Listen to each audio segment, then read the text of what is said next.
Olá! Muito se tem falado nos últimos anos sobre a educação para a cidadania. Talvez já tenhas refletido e debatido com os teus professores, colegas e amigos alguns dos conteúdos que foram definidos pelo governo português como dimensões na educação para a cidadania. Exemplos: a educação para os direitos humanos, a educação ambiental, a educação financeira, a educação para a igualdade de género, a educação para a saúde e a sexualidade ou, claro, a educação para os média. Isto quer dizer que o conceito é multifacetado, tem muitas vertentes que podemos mobilizar. Como já sabes, a cidadania tem na sua base um conjunto de direitos e deveres. E para seres cidadão é necessário participares, teres voz, agir e assim exerceres mais ativamente a tua liberdade.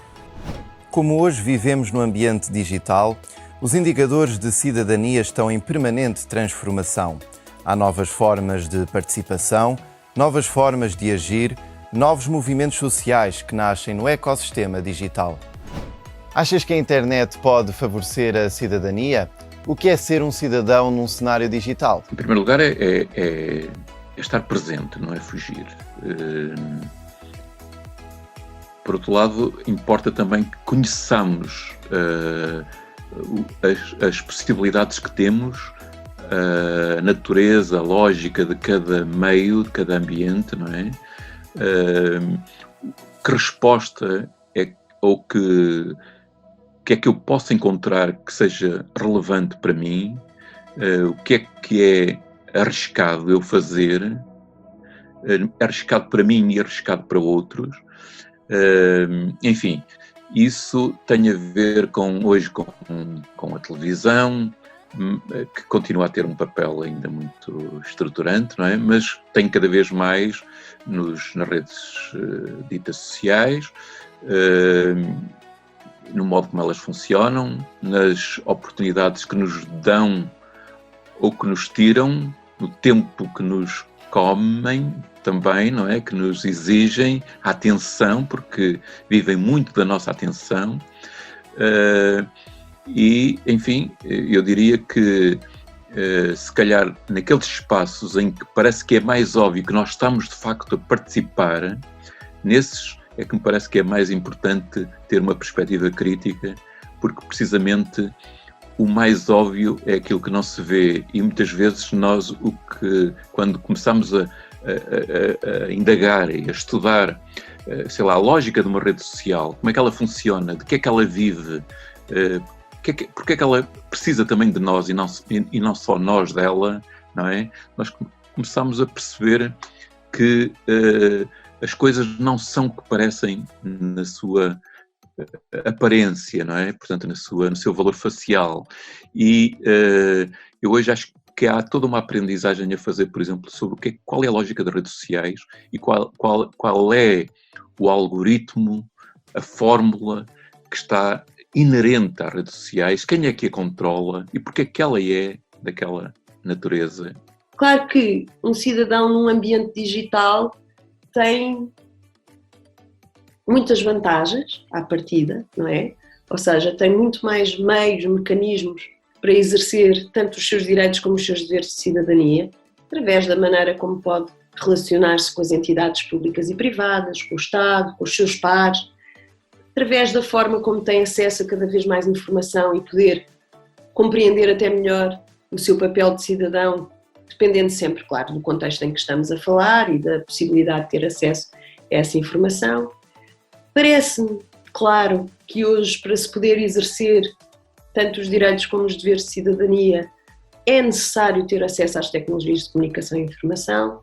Noto muito também do trabalho como investigadora que realizo, a grande dificuldade que é para quem tem baixos níveis de literacia digital e baixa capacidade ou uma menor capacidade de acesso às tecnologias e ao seu manuseamento, não é?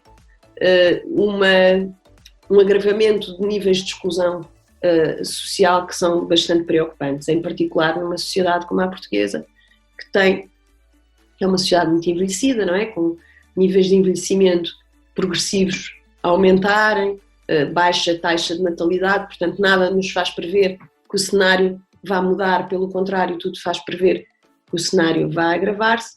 Se é verdade que alguns problemas relacionados com estas questões do acesso, da literacia digital, etc., no que diz respeito aos escalões etários, o tempo vai resolver, outros não é? Nós continuamos também a ter uma população mais velha, com menores qualificações, com mais baixos níveis de literacia geral e a todos os outros níveis, com dificuldades socioeconómicas e, portanto, eu penso que esse é um dos problemas. Depois, o outro problema um outro problema com o qual nós nos podemos deparar é todas as outras gerações, não é? A maneira como, progressivamente, nós vamos aprendendo a utilizar melhor estas tecnologias de comunicação e informação, este mundo digital, como dizia há pouco, que não seja só e unicamente, já não é, na maior parte dos casos, para entretenimento, não é? Como se viu, agora, durante a pandemia, tornaram-se ferramentas fundamentais para nós conseguirmos gerir o nosso cotidiano e, para isso, mais uma vez, precisamos saber o que estamos a utilizar e como. Sim, a internet pode favorecer a cidadania sem dúvida. Há vantagens à partida, mas há muito caminho a percorrer para que possamos falar verdadeiramente em cidadania digital em Portugal. Algumas dicas: ter acesso à tecnologia digital e adquirir algumas competências em 5 áreas: valores, atitudes, capacidades, conhecimentos e pensamento crítico. Depois do que ouviste até agora, consideras-te um cidadão digital?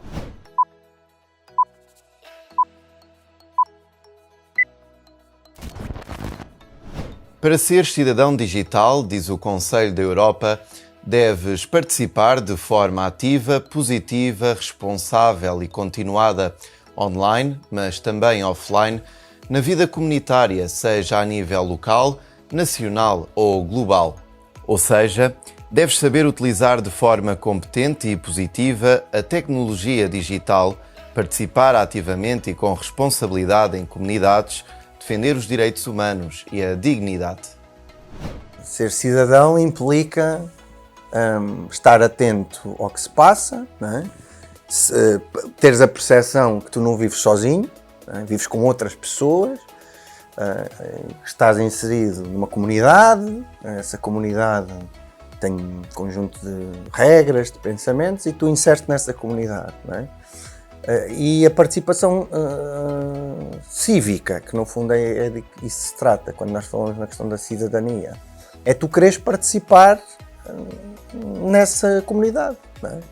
Nessa coletividade, inserindo-te nesse processo, não é? Não ficando à parte, não tendo, portanto, o conceito de cidadania implica sempre uma predisposição de tu te relacionares com outros, não é? E participares, no fundo, nas causas que são públicas, nas causas que são, no fundo, coletivas. E, portanto, é tu quereres saber das coisas que acontecem onde tu vives, não é? Desde a coletividade, pensando numa participação mais micro, uma coletividade que esteja próxima, no teu bairro, na tua cidade, no teu concelho, até participações um bocadinho mais amplas, com questões mais estruturais, participando em causas, por exemplo, nacionais, ou europeias, ou agora até causas globais. Já dissemos que a internet pode ser um aliado ao serviço da cidadania, um instrumento ao serviço de uma democracia mais participativa. E as redes sociais entram nesta equação? E como? Já te envolveste em alguma ação de cidadania nas redes sociais? E se sim, consegues identificá-la?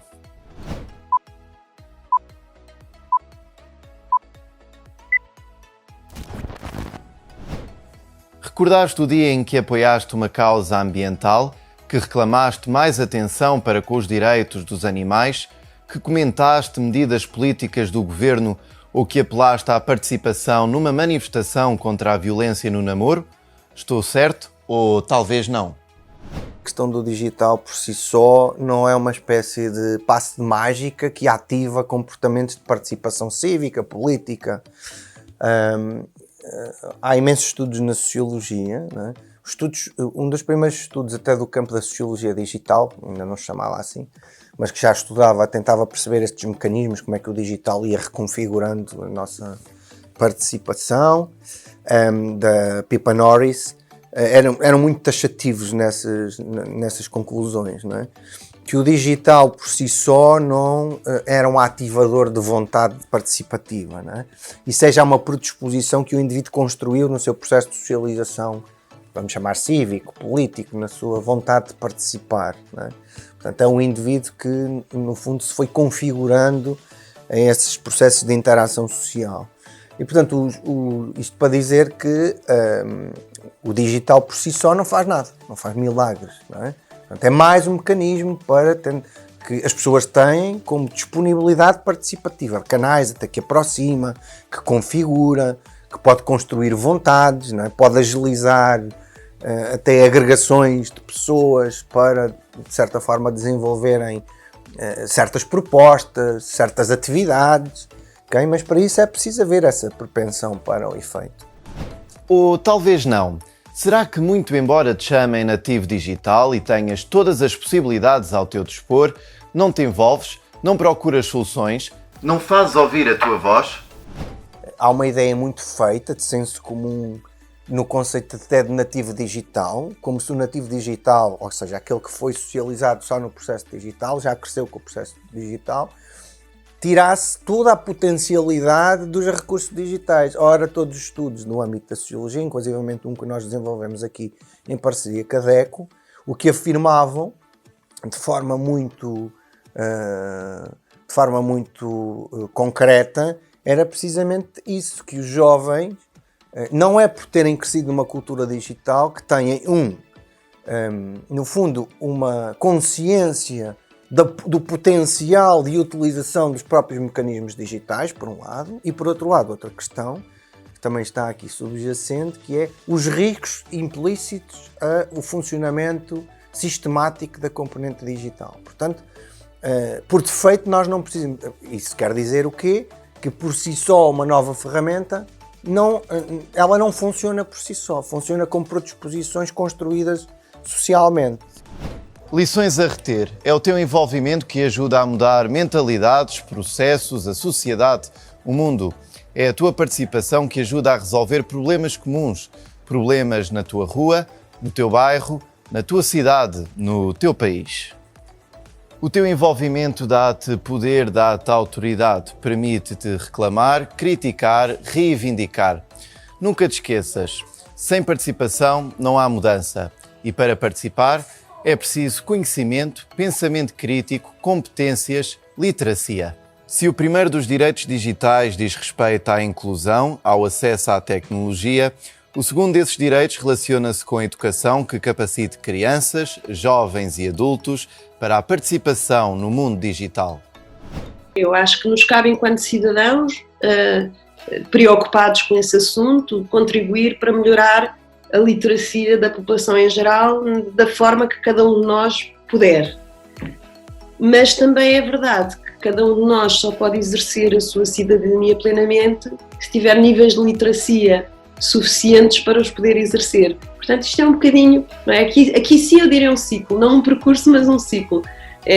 Uma coisa sem a outra não é possível de acontecer, não é? Nós não podemos exercer completamente os nossos deveres e direitos de cidadania se não tivermos um nível de literacia suficiente para poder compreender a informação e usar a informação no sentido que consideramos ser adequada. Por outro lado, talvez seja um dever de cidadania também, de todos nós, que tenhamos mais ou um pouco mais de literacia em alguns campos da nossa vida, contribuir também para que outros aumentem os seus níveis de literacia nesses campos.